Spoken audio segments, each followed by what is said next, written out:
Cyclone MMA. A fighter who I am feeling super bad for right now is Dan Hooker, dude. That loss to Arnold Allen hurt my soul. And Dan Hooker's not always someone I even rooted for in fights. Like, I remember during like the Paul Felder fight, I was rooting for Paul Felder so bad, and when they read Dan Hooker's name instead of Paul's, I was so upset. But like, he's one of the dudes too where like he's the best trier. And I'm sure if he said that, or if I said that and he heard it and he was in this vicinity next to me, he'd slap my face and tell me to shut up, because that sounds rude. But this dude like really wants it. You can see it every time he enters the octagon. He wants to win, and he's willing to fight whoever and do whatever to be the best in the world. And that's something I appreciate about Dan Hooker. But he's going through some rough times. He has lost 2 in a row, and he has lost 4 of his last 5 fights. And when you look at his record, he might have like the most deceiving record in MMA. 21 wins, 12 losses. That's not a great record. That means you win 2 out of every 3 fights you're in, right? Just about. But when you go ahead and you look at who he's lost to, he's lost to good people, dude. Yair Rodriguez, that was in 2015. Edson Barboza in 2018. And then this most recent 4, he's fighting in these 2 Shark Tank divisions. So his most recent loss, obviously, is Arnold Allen. He got knocked out in the first round, a round that didn't look great for him. You know, he was testing the waters at 145 again.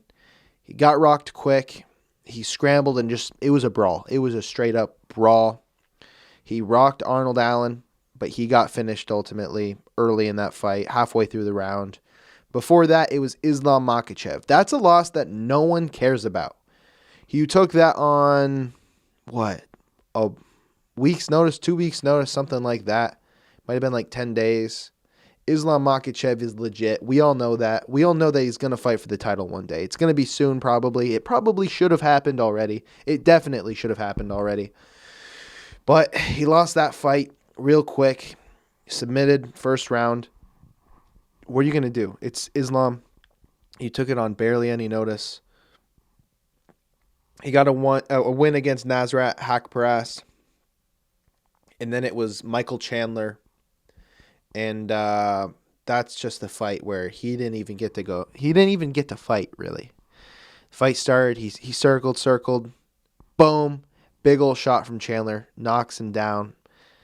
You know, Chandler follows up. That's the fight. That one was really tough to watch because I feel like people didn't want to fight Chandler. That was Chandler's, entrance. It was his debut into the UFC. He's powerful. He's a damn good fighter, but, unproven in the UFC. And Hooker made it, so he was a proven fighter. And then before that, it was Dustin Poirier, a fight that Dan Hooker did damn good in. Remember that fight? First 2 rounds. So I'm a big Dustin Poirier fan. I was watching that fight. I was so freaking nervous, dude. Those first 2 rounds so clearly were Dan Hooker's rounds. Poirier had to rally back and win the last 3 rounds to get the W in that fight. A damn close fight. One that, on any given night, Hooker could have won that fight. I think that can be said about a lot of these. I know he got finished quickly against Arnold Allen. I believe he can win that fight. If they fought 10 times, Hooker's winning some of those.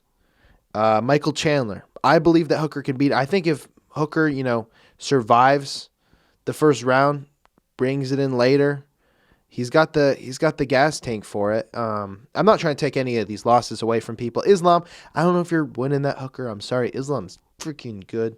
It's just one of those things where it seems like he can beat anyone on any given night, but he's strung together these losses now to these beasts, and he's just he's in the 2 most stacked divisions in the UFC and MMA. Featherweight's looking so scary. When you think about featherweight now, you think about a guy like Edson Barboza who dropped down. He's ranked 12th. Couldn't get a win against Giga. Who did he lose to recently? Bryce Mitchell. Like, there's so many guys who are just monsters in that division, dude. The top, to think about, Max Holloway and Volkanovski at the top there. It's just crazy. And lightweights, arguably worse. Featherweight might be taking it over now. It's just the question is, what do you do with Dan Hooker? The 145 thing, I think, scared everyone. Dropping down in weight like that this late in your career. How old is he? He's 32 years old, so he's still youngish.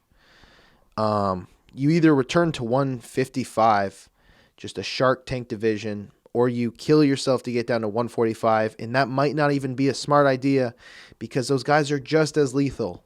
Does he go to 170? I know he's 6 foot tall. He has a win over Gilbert Burns, who ended up going to 170. Does Dan Hooker take time off and try adding some lbs, add in some muscle, and make a 170 attempt? How will he do there? That division's not easy. We're at the point where the UFC is getting so good that all the divisions are just stacked.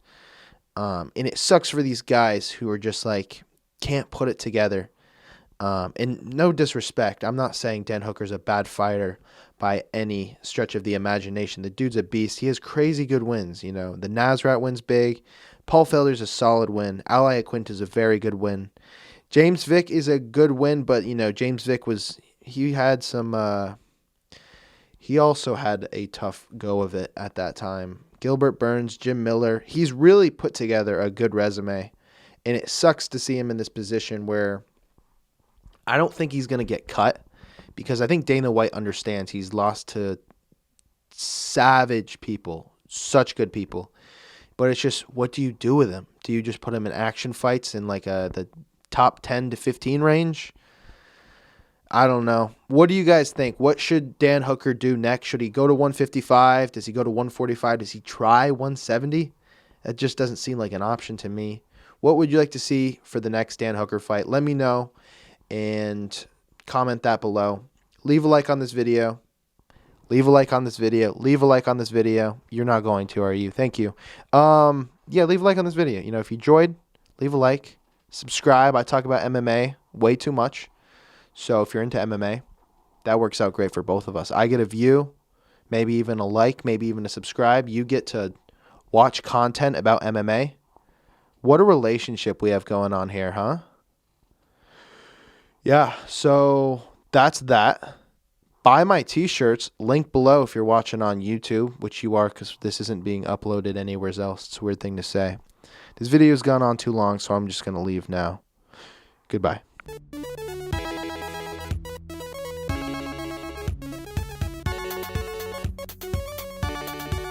Amanda Nunes versus Megan Anderson. Amanda. Duh. Next we got Artem Lobov. We're going to stick him right up at S tier. Just kidding.